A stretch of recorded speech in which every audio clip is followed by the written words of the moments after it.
Hello everyone and welcome to another live expert interview. My name is Lucy Challenger. I'm the CEO of Polo Tweed and I am joined today by the amazing Jennifer Guerrini Maraldi, who is not only a dear friend of mine, she is an incredible business lady. She is the owner and director of JGM Gallery, which is in Battersea, an amazing art gallery. It's right next to the Royal College of Art, if you know Battersea well. But Jennifer, hello, thank you so much for joining us today.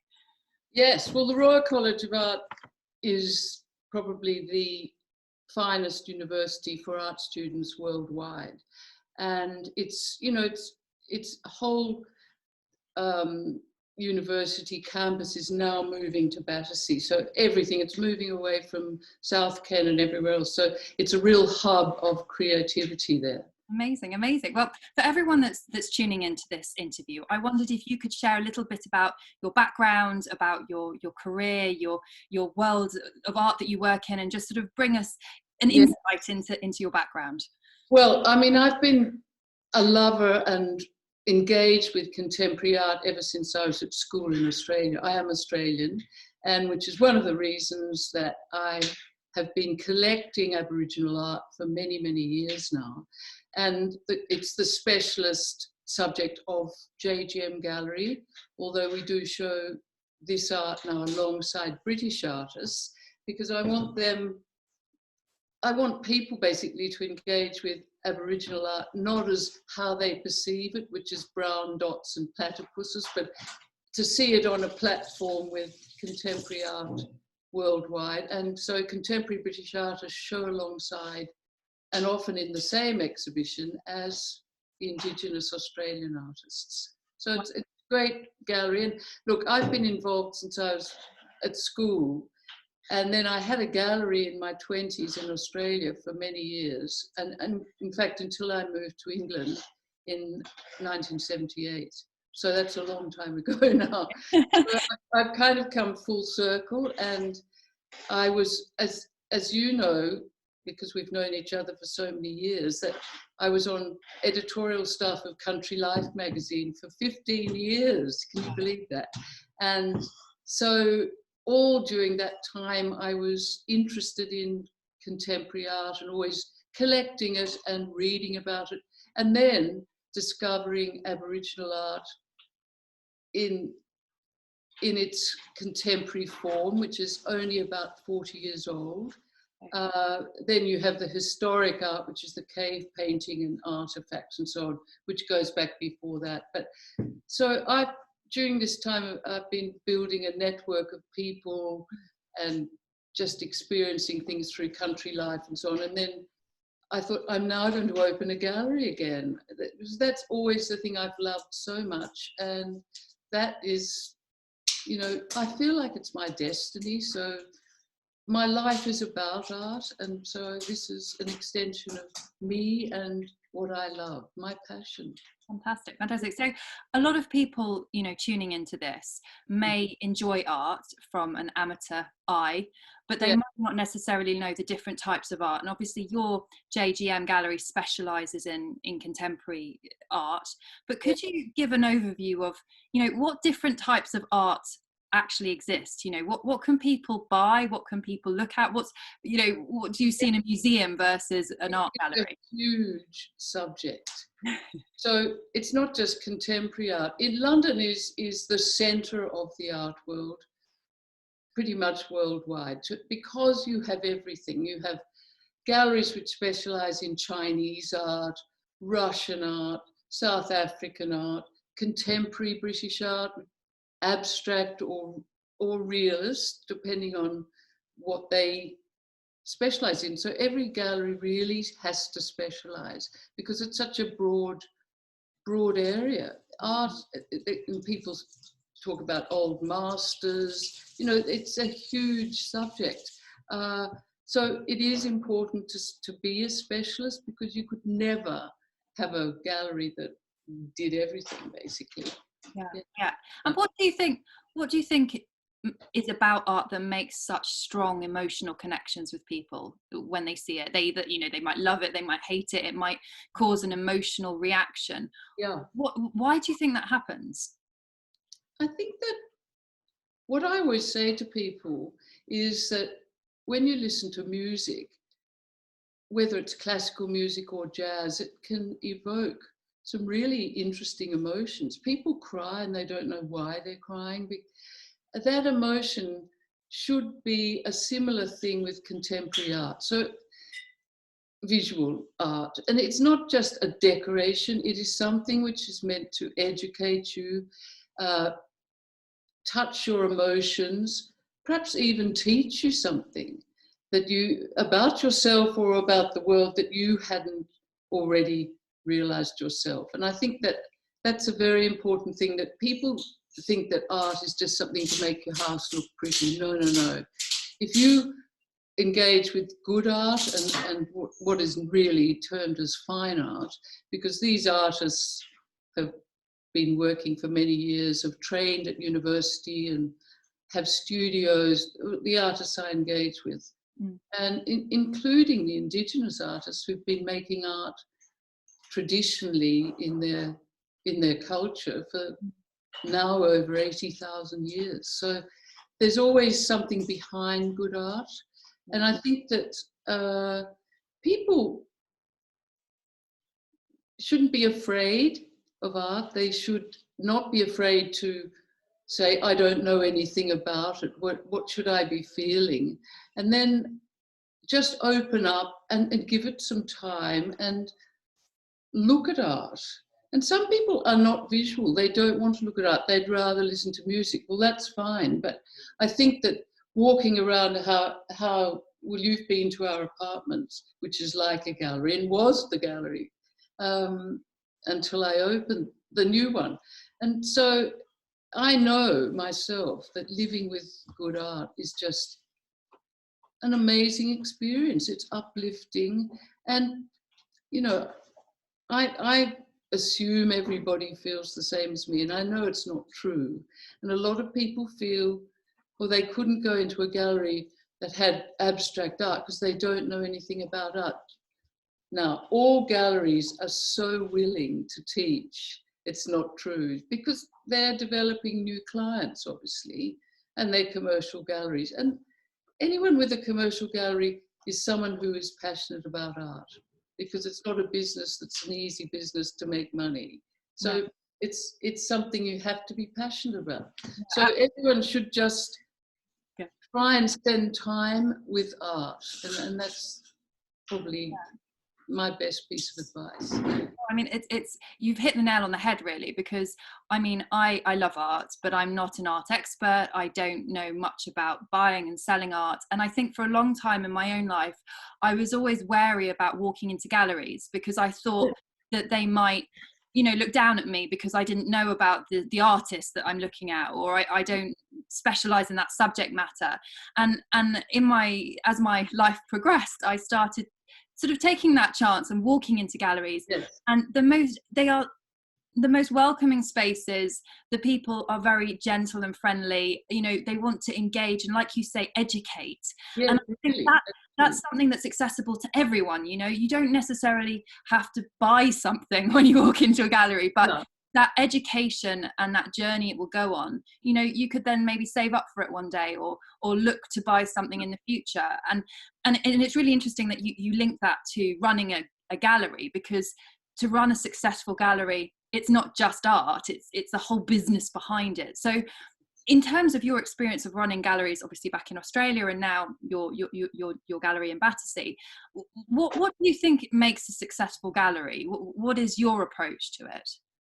I think that trust is probably the most important factor, that people feel confident that they can trust the gallery to sell them a piece of art which is real and authentic and is painted or sculpted by somebody who is educated, and it is worth the price that the gallery is selling it for. So that's an important fact. I think that people need to look a lot themselves, and the internet gives you so much advice, but the internet can also give you fake advice. As we know, there's a lot of fake news about art. There's a lot of fake art. So it's important to trust the gallery and not just make your own decisions on what you might see on the internet. But you can learn a lot. For instance, Christie's do some fantastic courses, and they're experts in their field. So you can choose which type of art you want to engage with, and Christie's will probably offer that course, a short course. Literally, they're a couple of $100, these courses, and they're really worthwhile. And the people talking to you are really fascinating, and they try and give you great examples of why art is difficult sometimes to engage with. You know, certain things like a piece of sculpture which is just a round ball, or there was an example of a box filled with acorns, and in the middle of the box of acorns there's one little sculpted bronze acorn, and that was the thing that was going to last forever. But the acorns were obviously symbolizing something much more, which was acorns grow into beautiful trees. So they use some terrific ideas, and I recommend that. Amazing, amazing. So obviously you've mentioned Christie's, and we know Christie's is also a famous auction house, and people buy art in different ways. They go into galleries like yours, they go into auctions. So have you got any advice for people listening that want to start buying art, you know, maybe want to come to your gallery, maybe want to go to an auction? Yes. Where should they start? What should they do? What would be your advice on that? My advice to anyone buying at auction is that you really need to be educated in the field of the type of art you're going to buy at auction, because even in auction things come up that are not probably real. And so it's a chance thing to buy at auction. But if you're a specialist and you know what you're doing, then it's fine. And you can do your homework and you can go and view it at the auction house. I think seeing art in real life is very important, and I'll tell you why. That if you look at art on, say, some of the live platforms for buying art, the screen is always backlit, so things look so much more alive and more fabulous because there's a lighting coming behind the artwork.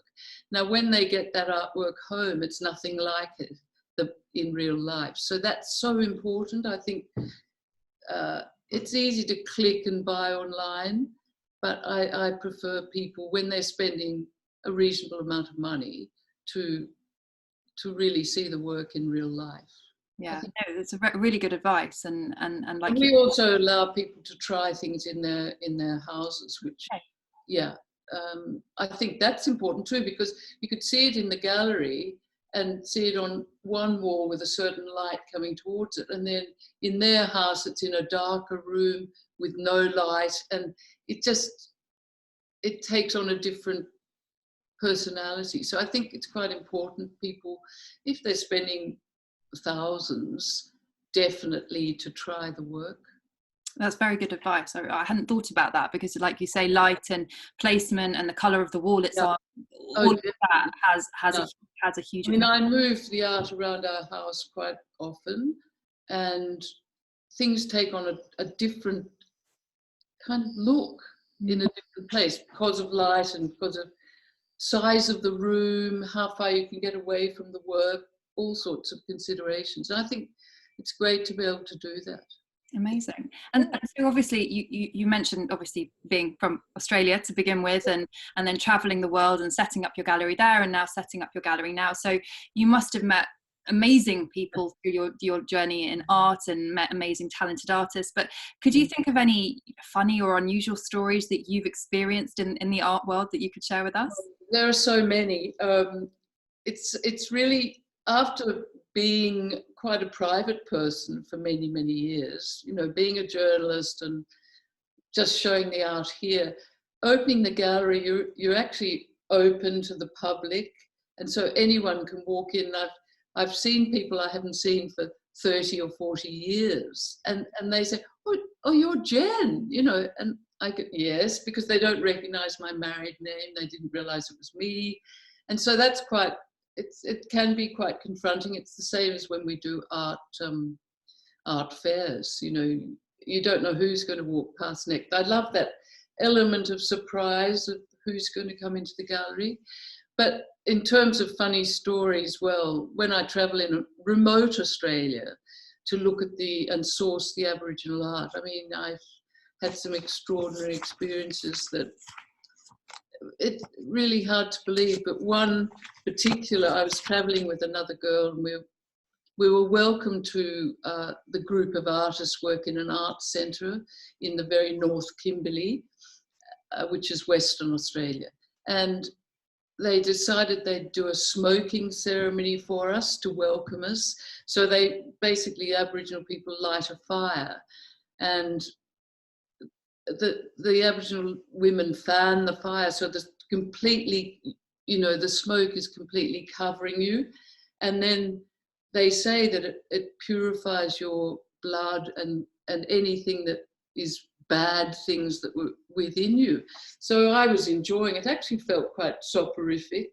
There might be something in the leaves or whatever. Anyway, the girl traveling with me, we were walking away and they grabbed her and they pulled her back and said, "No, you need more." And it just turned out that she had been having really stressful time with her office back in London. And they didn't know that. It was extraordinary. They completely sensed it. And they're wonderful people, the Aboriginal people. They have another sense that we do. I think it's because they've been in the world for so long. Anyway, it's exciting. You know. Amazing. And obviously your gallery focuses on the Aborigine art and Aboriginal art as well as British artists. British artists, okay.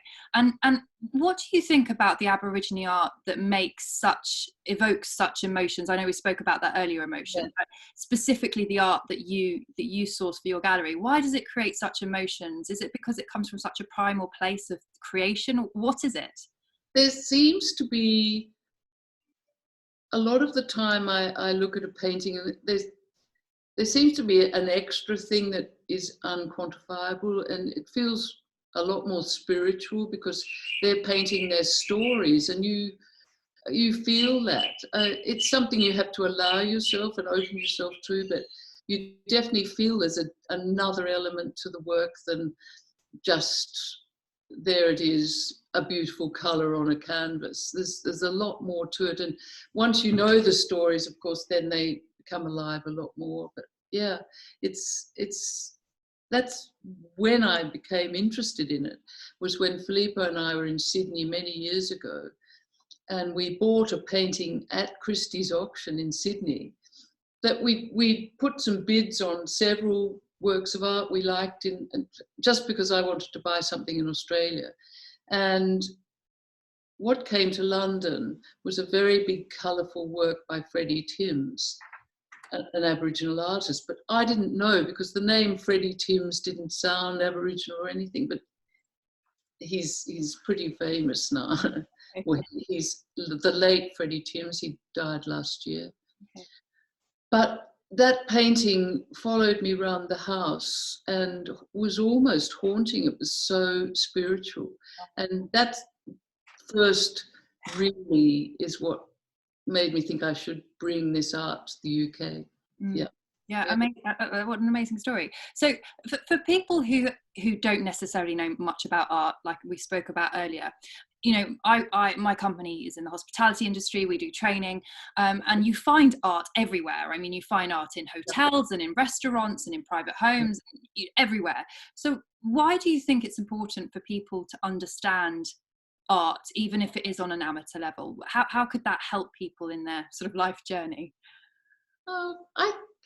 Well, if the art is good art, it's going to enhance their well-being and just their everyday life. And I think that's partly what is really the investment.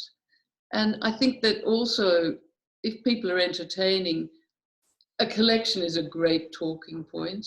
So it not only amuses the people visiting you, you will get to know the artist or know stories about the artist.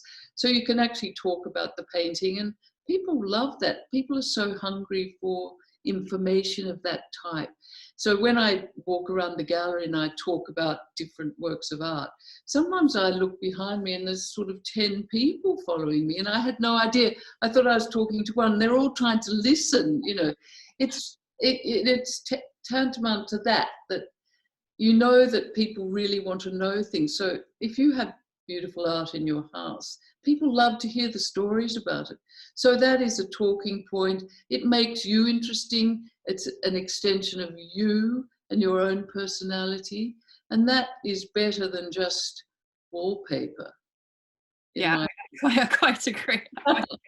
And like you said earlier, it's so, art training and learning about art is so accessible now, especially in the digital age. And I know that we are in forced lockdown with this bizarre world pandemic that we face now. But even when that lockdown lifts, people can access Christie's online training. They can access our online training. And one of the things that our training is, particularly helps for people working in domestic service, is that they have to have an understanding of, how to care for fine art, for antiques, because God forbid you damage something which is worth hundreds of thousands of pounds. These are original pieces that quite often cannot be fixed, and I think that training, be it from appreciation, caring for art is caring, so important. Depends what it's made from. Some things are resilient. Aboriginal art, for instance, is resilient. Mostly the works are painted with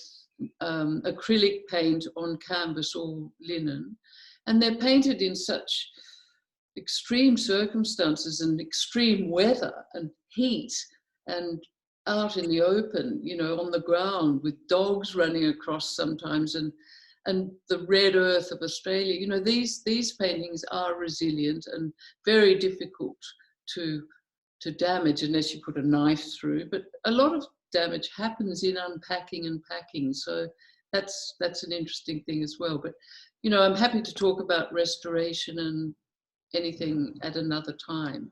And installation of art and how to hang art and who to use and who to use to transport art, all sorts of things that are very important. Yeah, and like you say, that this wealth of knowledge that you have as a gallery owner and an art specialist, a lot of people won't have that information. So if they're tasked, say in a private home, with suddenly having to care for fine art, it takes specialist advice. Call people like you and ask them help. What do I do? Don't just make it up. Don't just have a go, because next thing you know, you damage something. In the picture, yes, or whatever, or damage the sculpture.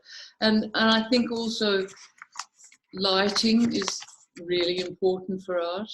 Yeah. That's another specialist area. Yeah. So we can advise on that as well. We have specialist lighting people. So it's all part of the whole living with art experience. Yeah. I mean, Jennifer, I could talk to you about this all day long, because I love this subject. But if everyone who's listening, if anyone wants to reach out to Jennifer, I will share Jennifer's website, which is jgmgallery.com. She's also on Instagram, and you can follow her at jgm_gallery. And Jennifer, thank you so much for sharing this insight. Although brief, it's been so amazing to hear your background and everything that you do. Well, we can do it again and just concentrate on one thing. And I'm always happy to talk about one painting and why and the stories and so on at another time. That would be fabulous. I would absolutely love that. Thank you, Jennifer, so much. Thank you so much for the opportunity. Lovely. Bye.